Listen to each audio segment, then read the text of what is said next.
कल्पना, अगं बाई, आले का तुम्ही? सकाळपासून हिंडत होतं महाराजावानी गावभर. ओ महाराणी, तुम्ही आमच्या रागालात? एवढा राग चांगला नव्हे. अहो महाराणी, चक्क तुम्ही आज एकट्या रानामध्ये आलात आणि तुमच्या त्या 4-5 दाशा पुढे. ए राहुल, आज काय झालं रे तुझ्या बापाला? अहो आई साहेब, हे मला नवीनच काहीतरी दिसतंय. अहो राजकुमार, तुम्ही का आलात कॉलेजवरून? ओ पिताश्री, आई साहेब मला डायरेक्ट वावरातच बोलले. मी थेट कॉलेजवरून वावरातच आलो.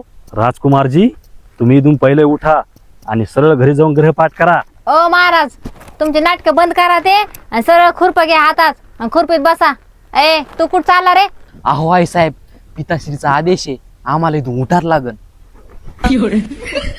अहो महाराणी, आम्ही निघतो आता आमच्या राज्यामध्ये.